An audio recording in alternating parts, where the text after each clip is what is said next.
Bueno chicos, ¿qué tal? ¿Cómo están? Muy buenas noches. Vamos a comenzar con la transmisión de esta semana. Estamos en el tema estamos en la semana número 9, ¿sí? La transmisión de hoy corresponde a la segunda parte del tema de biomas. Entonces ya la foto de la pizarra está subido por el grupo de WhatsApp Siempre San Marcos, así que lo van a ver por ahí. Espero que no haya ningún problema. Y bueno, la pizarra del día de hoy ya está escrita, así que me voy a centrar a explicar nada más, porque ya la escribí, por eso es que justamente me demoraba un poco. Normalmente la transmisión la hacemos a las 9 de la noche, que es el promedio normal de tiempo, pero me tomé la molestia ya de escribirlo para centrarme más a la explicación, porque estos tres biomas a veces es un poco complicado por las tendencias climáticas y pues la cuestión es entenderlo al 100%. Entonces, vamos a comenzar con esta parte de la transmisión, justamente ya para, como ya está escrito, pues no vamos a demorar mucho, eso es una ventaja. Cosa que ya si tienen cualquier problema del tema de la semana pasada, por ejemplo, bueno, el tema del día de ayer, justamente que hicimos la primera parte que estuvimos hablando de los desiertos, de lo que eran los bosques tropicales y de los bosques templados. Entonces hoy nos lleva a reunión un tema nuevo, bueno, no un tema nuevo, la segunda parte del tema en realidad, que corresponde justamente al tema de praderas, bosques templados, las taigas y las tundras. A ver, entonces buenas noches para toda la gente que se está conectando ahí poco a poco. Se van conectando para comenzar ya con la transmisión. Vamos a comenzar ahí, la gente ya lo podrá ver. Recuerden de que ya estamos en la semana 9. Vamos a ver, ya pues estamos en la mitad del ciclo para nosotros de CEPRE. Creo que la CEPRE está en la 7 me parece. Entonces nosotros ya estamos en la 9. Así que chicos, con fe, vamos tranquilo. Hay un saludo para Ronnie Sainz que nos sigue. Hola, profesor Noise, y Alejandro Coronel también que nos está siguiendo ahí en la transmisión. Entonces, bueno chicos, muy buenas noches con todos. Vamos a comenzar con la segunda parte de la transmisión de esta noche, que recuerda que corresponde al tema de biomas, segunda parte. Es un tema no muy complicado, solamente hay que explicar más las condiciones climáticas, que es lo que más me va a importar. La flora y fauna son conceptuales, lo podemos saber, es memorista. El tema más que va por acá es el tema climático, más me importa el tema climático. Porque con la condición climática puedo determinar qué zonas es la que se está produciendo, por ejemplo, qué tipo de clima se está produciendo en algunas zonas, de repente por ahí qué condiciones climáticas favorables para la vida se está dando, si se da también, claro, obviamente, y pues muchas cosas se deducen de acá. Entonces, el tema de biomas corresponde a un énfasis del tema de climas del Perú y climas del mundo. Que bueno, el clima del mundo no está estipulado en ningún prospecto, no hay una clasificación mundial más la de Köppen, que es la más importante, que te recomiendo repasar. Bueno, no revisarla, no es un tema es un tema ya más universitario, es un tema más universitario. Todo lo que tenga que ver con la parte de climas del mundo, obviamente corresponde al tema de Köppen, que es un tema ya un poco más amplio, pues chicos, eso no se puede mencionar así nomás. Listo. Comenzamos entonces con el primer bioma. Me parece que se ve ahí normal, tranquilo, sin un tipo de problemas. Creo que tenemos buena señal el día de hoy. Entonces me parece que podemos ponerlo ahí sin ningún problema a que de repente tengamos una dificultad. Entonces, comenzamos chicos con la semana número 9, segunda parte del tema de lo que es la presa San Marcos. El tema es biomas, así que vamos a comenzar. Noel, buenas, profe Luis. ¿Qué tal, Noel? ¿Cómo estás? Muy buenas noches. Bueno, vamos a hablar entonces de un bioma llamado praderas y estepas. Primero, las praderas y las estepas las vamos a encontrar en zonas intracontinentales o intercontinentales. ¿Qué significa? Que estos espacios están dentro del continente. Recuerda que al estar lejos del agua, o sea, lejos del mar, es decir, tener mucha característica o mucho factor continental, eso genera a que los ambientes sean secos. Las latitudes que se encuentran pueden ser 30, 40, 50 grados, es el promedio donde vamos a encontrar zonas secas. Y recuerda que en las zonas secas encontramos justamente no una gran abundancia, producción de vegetación, porque no es la condición. Para que haya mucha vegetación tenemos que tener grandes cantidades de lluvias, tenemos que encontrar grandes cantidades de humedad, que lo vamos a registrar solamente en los bosques tropicales o en los bosques ecuatoriales, pero no en las praderas, no en las estepas. Su condición seca justamente está generando a que se produzcan los famosos matorrales. ¿Qué son los matorrales? son pastos secos, son hierbas secas que se van a producir normalmente en los matorrales de montaña. Se asemeja como que, no sé, por ejemplo, me vas a entender de repente si te menciono el tema de las punas. En Perú tenemos a las punas, y las punas justamente son lugares muy secos, las famosas jalcas que también le llaman.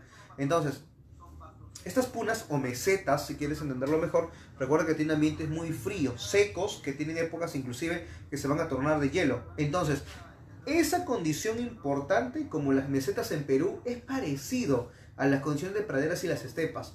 ¿Hay diferencias? Claro que sí. Por ejemplo, en una pradera, tanto en pradera como estepa, lo principal que se caracteriza es que en ambas me vas a encontrar herbáceas, es decir, me vas a encontrar pastos. Pero como ya te he mencionado, las condiciones en ambos son secos. Eso significa entonces que vamos a encontrar pastos secos, ¿no? Entonces, en las praderas, las herbáceas son continuas, son muy raras, son interrumpidas por árboles en muchas veces. Las alturas son de altura de 1 metro más o menos. Pero en el caso de las estepas también son herbáceas, también son de poca altura, pero las raíces no son tan profundas. Una diferencia. En el caso de las praderas, vamos a encontrar entonces más continua. Acá son estepas que son pastos mucho más diversos. Vamos a encontrar que son más superficiales, aparecen en las épocas de verano y desaparecen en la época de invierno. En cambio, ya los climas donde se produce son climas húmedos, secos. Inclusive vamos a encontrar las épocas de primavera, donde vamos a encontrar las cantidades de praderas. En cambio, una cantidad estacional, bueno, una cantidad de abundancia también es una predominancia para la formación de praderas y estepas. Entonces, las praderas son más continuos, estos son más dispersos, esos son muy raras, como te decía. Son de más o menos de una altura de 1 metro aproximadamente. Son muy raras. Árboles también podemos encontrar, aunque muy raros también, muy dispersos. Acá no me vas a encontrar eso, los pastos son más pequeños. Entonces la condición de su flora es una característica importante. Su flora, vamos a encontrar las gramíneas perennes, te dice, ¿no?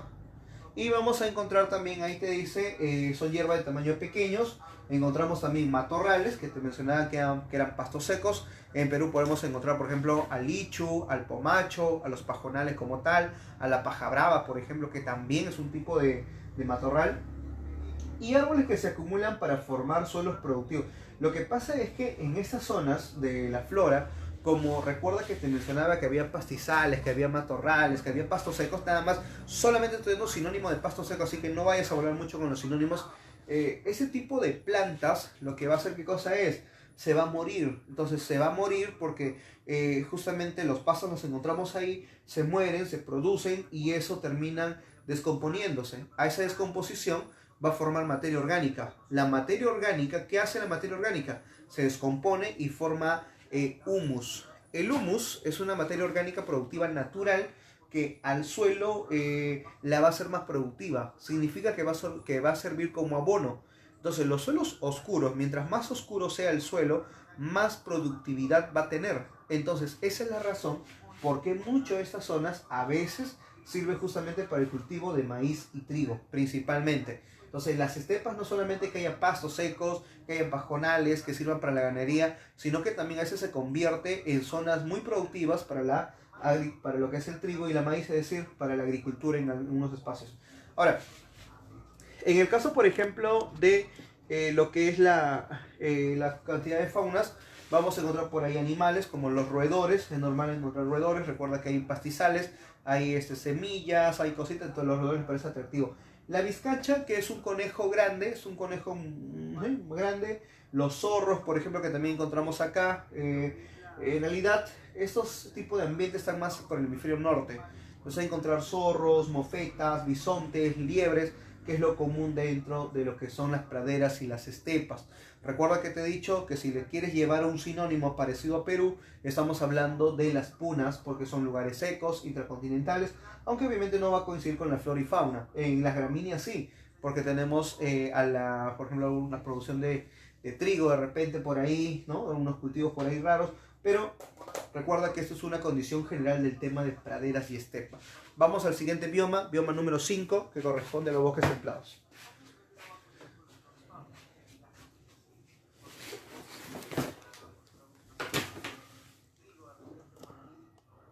¿Qué tal? Por ahí Alejandro Coronel también nos saludó. Bueno, ojo, ya le mandé saludos, creo. Sí, Arato Bada Taboada. Muy bien, ¿qué tal era Taboada? Buenas noches. Ahí para toda la gente que nos está siguiendo, chicos, muy buenas noches. Estamos en la semana número 9 de la segunda parte del tema de la CEPRE San Marcos. Así que espero que nos puedan continuar, seguir viendo. Y si no, recuerden que las transmisiones quedan guardadas para ustedes para que puedan continuar en otra ocasión. Bosques templados. Vamos, comenzamos con esto. Los bosques templados. Y ya he venido dejando misión. En el caso, por ejemplo, de las praderas y las estepas ha venido dejando misión. Al menos quien te habla postuló a San Marcos en el año 2010-2. Yo postulé en esa misión 2010-2. En marzo, recuerdo. Y me vino una pregunta de biomas, ¿no? Una de las preguntas de biomas justamente hablaba de las estepas y praderas. Decía, ¿qué tipo de biomas encontramos? Matorrales, bosque seco, no sé qué cosa. O sea, la respuesta era biomas. La respuesta era estepa. Ahora recuerdo. Las estepas es justamente la denominación que le daba San Marcos en ese examen, ¿no? Porque lo que pasa es que cuando yo postulé, por ejemplo, que de 2010 a 2000, hoy día 19, hace 9 años, no había no se enseñaba biomas, ¿ah? En las academias no había biomas. Al menos yo me preparé en una academia y llevé un manual, 30 temas, y nunca llevé biomas. Biomas ya lo vi en la segunda misión. Pero hoy biomas sí viene por climas, por el tema de climas, más por ese tema, ¿ya? Así que caballero, vas a tener que repasarlo. Pablo Andrés Mori no hizo buenas noches. ¿Qué tal, Andrés? ¿Qué tal, Pablo? Ya, listo. Entonces, los bosques templados son lugares que se encuentran más o menos entre 30 a 50 grados de latitud, especialmente en países como Asia, por ejemplo, y Europa, América del Norte también encontramos grandes bosques templados. Entonces, por ahí la condición pues que no nos genere gran problema, ¿sí? Recuerda de que estamos en zonas de bosques templados, entonces eso también va a hacer ¿qué cosa? Va a hacer que los ambientes no sean húmedos, porque no estamos en una zona, es como las praderas, ¿sí? Es como las praderas, no es igual que las praderas, obviamente porque la cantidad de precipitación acá es mucho mayor. Entonces eso ha generado que el clima sea muy distinto. Si bien es cierto, en las praderas, se mencionaba hace un momento, de que las praderas son ambientes donde tú me vas a encontrar ambientes secos con matorrales. Acá no, acá la cantidad de precipitación es un factor también para poder generar un clima más adecuado que en el caso de las praderas. Ya no son extremas, acá son secas. Entonces es un clima templado. El clima que se produce acá es un clima templado, pero es un clima templado seco. Significa que es un clima donde vamos a encontrar buenas condiciones de vida. Las condiciones de vida que se producen acá es por ser un clima templado. Entonces, un clima templado genera un ambiente adecuado para la vida. Entonces, San Marcos, cuando preguntaba, por ejemplo, había una pregunta muy bonita de San Marcos que mencionaba sobre decía más o menos algunas características, te ponía un tema de biomas y te ponía algunas características A, B, C y te decía, ¿no? Encontramos la zona de latitud media, la zona más poblada, y tú tenías que ver a qué bioma se estaba refiriendo. Entonces, los biomas de bosques templados se encuentran entre 30 a 50, son lugares secos, pero son templados. Por la cantidad de precipitación está generando unos ambientes adecuados. Por eso vamos a encontrar que el bioma de los bosques templados es el bioma con la mayor cantidad de población. Son los biomas más poblados, razón por la cual vamos a encontrar a países como China, por ejemplo, que ya tiene 1.000 millones de habitantes, 1.300 millones de habitantes en realidad. La India también, que es un país recontra poblado, y Estados Unidos, que tiene 300.000 habitantes. Entonces, encontramos al bioma más poblado del planeta. La formación de suelos en los bosques templados son los suelos más productivos del mundo. Tú me dirás de repente, pero profe, ¿por qué los bosques templados no son los más productivos? Uno, porque tienen los suelos Chernozem. Los suelos Chernozem son suelos oscuros. Los suelos oscuros llamados Chernozem son suelos que justamente generan una gran concentración de materia orgánica. La materia orgánica que te mencioné hace rato, el famoso compost, que a veces lo mencionan también algunos proyectos, son los famosos humus. El humus es una materia orgánica natural que se va a encargar de la producción como un abono natural, y eso justamente es lo que está haciendo que se forme justamente suelos muy productivos. Entonces, los suelos Chernozem son los suelos más productivos del mundo, son de color oscuro por la cantidad de humus que tiene y sirve justamente como nutriente. Eso también ya vino en San Marcos. San Marcos preguntaba, por ejemplo, qué tipo de climas, qué tipo de suelos son considerados los más productivos del planeta. Y la respuesta era suelos chernoceno. Ahora, acá vamos a encontrar árboles caducifolios. Por ejemplo, en los bosques tropicales, principalmente lo que encontrábamos nosotros eran los árboles perennifolios. Los perennifolios son árboles que durante el año no pierden sus hojas, por eso perennifolios. Acá son caducifolios, porque pierden sus hojas. Habrá visto esas típicas películas donde ves a veces al cultivo o a una planta o un árbol, ¿no? Que en la época de otoño, como que las hojas desaparecen y en la época de primavera aparecen, ya. Algo parecido son los bosques templados, porque como te dije que el ambiente es seco, como te mencioné que el ambiente hace que sea una condición adecuada de vida, es el único bioma donde tú me vas a encontrar que los climas están bien marcados. O sea, cuando hablamos de las estaciones, por ejemplo, la estación de, yo te mencionaba hace poco, el verano, ¿no? El verano en los bosques tropicales se siente todo el año, o sea, parece que no existe el invierno. Entonces a veces uno dice, profesor, ¿en qué parte de qué bioma o en qué parte del mundo podemos encontrar todas las estaciones bien marcadas? O sea, un verano caluroso, un invierno con temperaturas muy bajas, un otoño con temperaturas moderadas pero con tendencia de repente al frío, o un ambiente primavera con tendencia un poco al ambiente cálido. O sea, esas características no lo vas a encontrar en ningún lugar del mundo más que en los bosques templados. Como es seco, generó esa cantidad de climas o de estaciones más marcadas de cualquier otra latitud. Pero recuerdo, la latitud va de 30 a 50. Ahora vamos a encontrar los árboles caducifolios, que son los que pierden hoja. Las coníferas también, como el pino, que no solo lo vas a encontrar en los bosques templados, también en las taigas y hasta en las tundras. Y un término que vi por ahí, un material de CEPRE, me gustó mucho, que es la selva negra.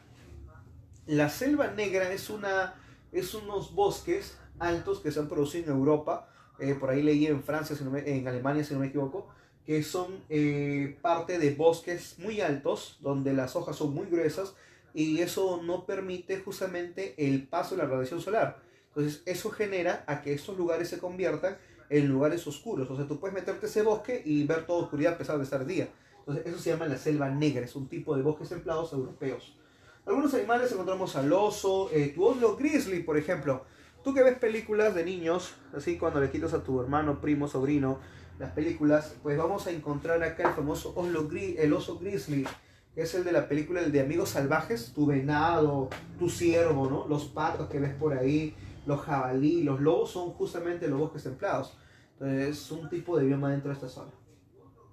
Ahora, otro ambiente, otro bioma, un poco más ya un poco más frío, por así decirlo, por las temperaturas ya bajaron, ya descendieron bastante, se llaman las taigas.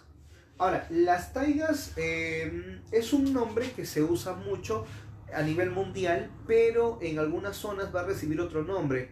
Por ejemplo, en algunas zonas recibe el nombre de bosques boreales, por referirse al norte, o bosque de coníferas. Entonces, por ahí hay que tener cuidado con la denominación. Taigas son igual que los bosques boreales y los bosques de coníferas. Otro, se ubican cerca de los círculos polares. Entonces, si están cerca de los círculos polares, más o menos la latitud en la que se van a ubicar es alrededor de los 60 grados de latitud. Eso significa que son lugares extremadamente fríos.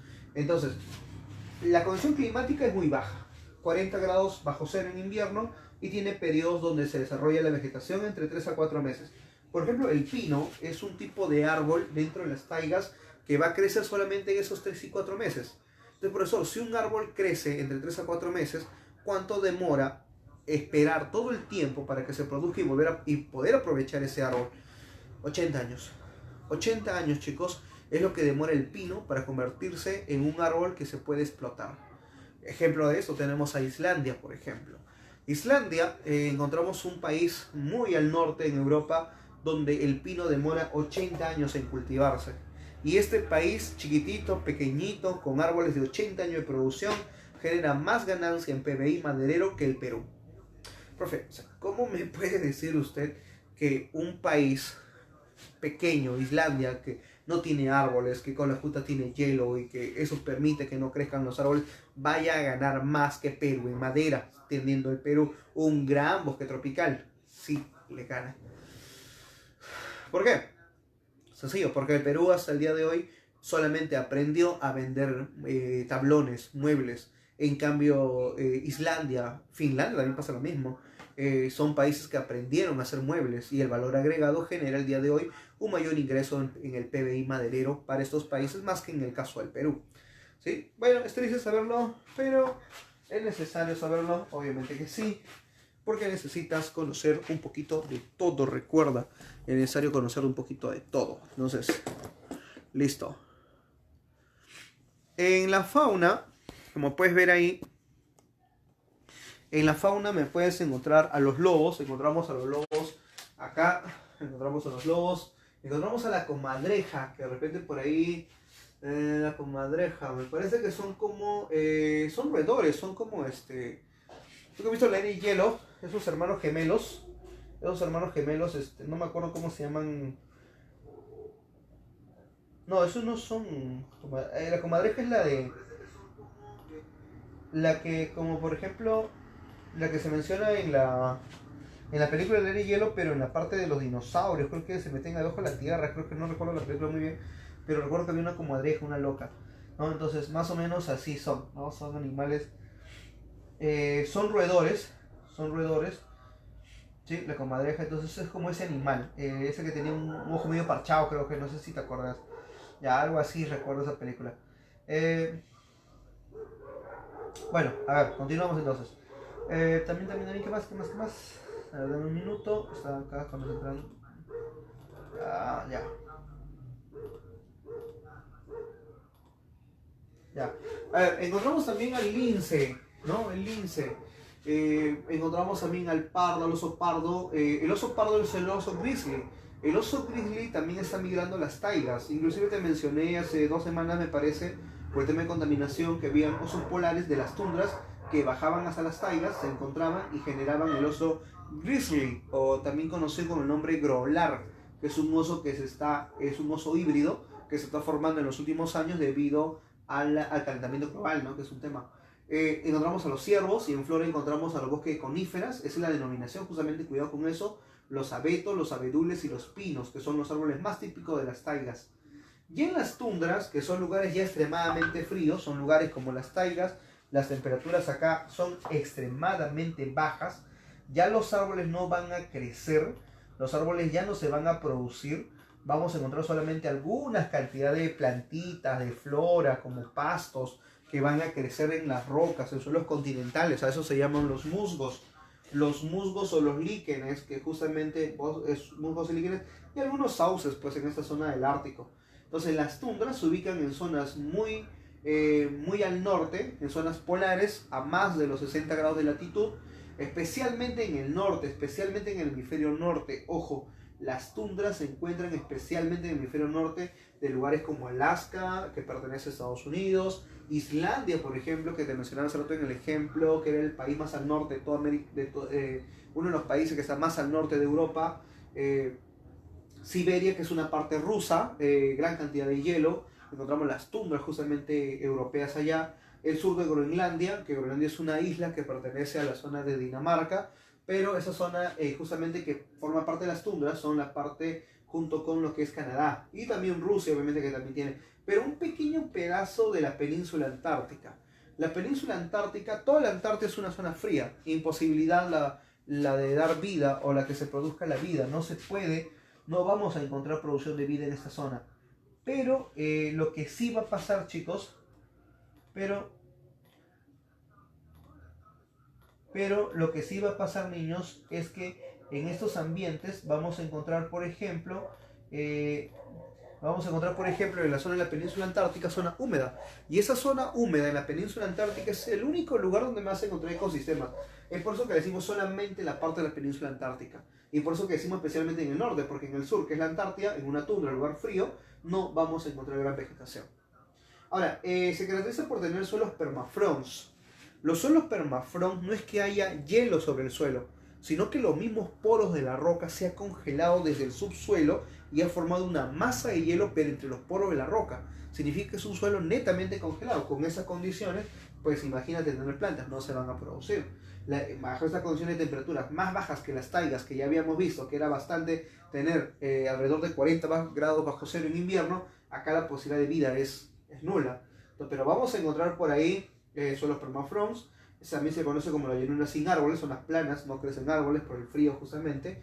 La flora no la vamos a encontrar acá, pero encontramos a los liebres, al lobo, al zorro, al buey, al reno, a tu oso polar, por ejemplo, que está en el Ártico, al igual que el buey del Ártico. Las focas también están en el norte. Las que están en el sur sí son tu pingüino, el pingüino emperador, por ejemplo, que es el animal símbolo en la Antártida. En la Antártida me vas a encontrar de repente por ahí la ballena azul, me vas a encontrar lo que es el krill, que es un crustáceo pequeño, me vas a encontrar al pingüino emperador, que es el pingüino más alto, llega a vivir hasta 25 años el pingüino emperador y mide 1,20 m, es el tamaño promedio de un pingüino emperador. O sea, imagínate a tu compañera que mide 1,30 m, unos 10 centímetros menos, entonces más o menos es el pingüino emperador. Entonces, chicos, nada, hemos mencionado las tundras, los bosques templados, las taigas y las praderas. Bueno, si hasta acá hubiera preguntas, consultas, recuerdo que la pueden hacer en la transmisión en vivo. Y ya pues chicos, con eso estamos dando fin a la semana. Uy, no había bajado la cámara. Disculpen. A ver. Yo explicando y no había bajado la cámara. Ah, ya fue. Ya, a ver. Sí, Noel, por ahí no dice las suricatas. Sí, era ese animal que te mencionaba, ese que paraba con su cuchillo, creo, y tenía un ojo menos, creo, algo así. Mejor que tenía un parche, mejor, como madeja. Entonces, hace rato no vimos esta parte de la cámara, yo explicando normal. Las tundras eran lugares muy fríos que se encontraban en zonas de alta latitud. Las encontramos principalmente en el hemisferio norte. Dije que no en el sur, porque en el sur solamente abarcaba las zonas del Ártico, de la península antártica. Pero en el norte abarcaba más espacio, como en la zona de Alaska, Islandia, Siberia, sur de Groenlandia, Rusia y Canadá. Pero la parte baja, la parte sur de lo que es el mundo, vamos a encontrar justamente la península antártica, que te mencioné que era una zona húmeda, que era el único lugar donde podías encontrar justamente vegetación, ecosistemas, que es lo que vas a registrar acá, pero de ahí nada más. Gracias por tener suelos permafrost. Los suelos permafrost no eran suelos cubiertos de hielo. Los suelos permafrost son suelos donde la masa de hielo ha penetrado a través de los poros de la roca. Por eso es que decimos también subsuelos congelados. Eso no permite obviamente la producción de vegetales, de plantas, entonces son zonas sin árboles. Las plantas acá son limitadas, pues la condición climática muy fría ha hecho justamente que los musgos y los líquenes sean lo único que se puedan producir. ¿Debido a qué? A que son pasos muy pequeños que van a poder pues, producirse en estos ambientes. Los sauces árticos, que es lo mínimo, no hay más vegetación. Y en animales pues encontramos a la liebre, al lobo, al zorro, al buey, al oso polar, ¿no? Por ahí encontraremos a los pingüinos en la Antártida, a la ballena azul, pero en el norte más que todo el oso polar, que es un animal símbolo de la zona, los lobos y los zorros del Ártico, que también son otros relieves, son otro tipo de fauna muy recorrida en esta zona, ¿no? Entonces, bueno chicos, acá vamos a quedarnos. Ya pues la gente que no ha visto la transmisión el día de hoy, me imagino que ya podrá ver de repente ya los temas más adelante. Estamos en la semana 9, estamos la próxima semana, que es la semana 10. Déjenme ver si nos ponemos al día con los PDFs que me falta. Por eso creo que la próxima semana estoy viéndolo, todavía estoy evaluándolo. Voy a preguntarlo por el grupo WhatsApp para que la gente comente si hacemos la semana 10, y poco a poco durante las semanas me voy poniendo al día con los PDFs, con los audios que faltan y con la resolución de las PDFs también, que también es otro tema. O tomar las próximas semanas, que la semana, porque ya estamos en la mitad, para ponerme al día en todo. Ponerme al día en los PDFs para que ustedes lo tengan. Creo que solamente mandé hasta la semana 4. Faltaría 5 semanas, que es bastante. Los audios también creo que me quedé en la semana 5 o 6, creo. Entonces no he tenido mucho tiempo. El día viernes de repente puedo hacer una transmisión. El día viernes estoy en Chincha, entonces tengo un tiempo en la noche, plan de las 10, por ahí 11, media horita, aunque sea para resolver uno o dos de los PDFs que hemos subido. Pero ya veremos más o menos. Lo que pasa es que entenderás que el viaje de Lima a Chincha es un poco cansado y cuando llego allá estoy muerto. Pero de todas maneras voy a tratar de mejorar en el tema del PDF porque me falta hacer los PDFs en realidad, si no yo lo hubiera mandado hace tiempo. Vamos a ver si la voy a tomar ahorita la encuesta, voy a ponerla ahí en el grupo de CEPRE, así que entren al WhatsApp para poder comentar, ver sus opiniones, de ver si hacemos la próxima semana, semana 10, y nos vamos poniendo al día mientras yo tenga la disponibilidad, o hacemos la próxima semana solamente trabajar los PDFs, la resolución de los PDFs y los audios que también me faltan. ¿Ya? Entonces, listo chicos, ha sido un gusto, nos vemos la próxima semana, cuídense. Dice, profe, ¿tundra sería como la puna en el Perú? Mira, la puna seca sería como las estepas y praderas, mientras que las tundras serían como las jancas. O si te refieres a las 11 ecorregiones, ahí sí serían las punas. Y en las 8 regiones las jancas, porque recuerda que no es lo mismo.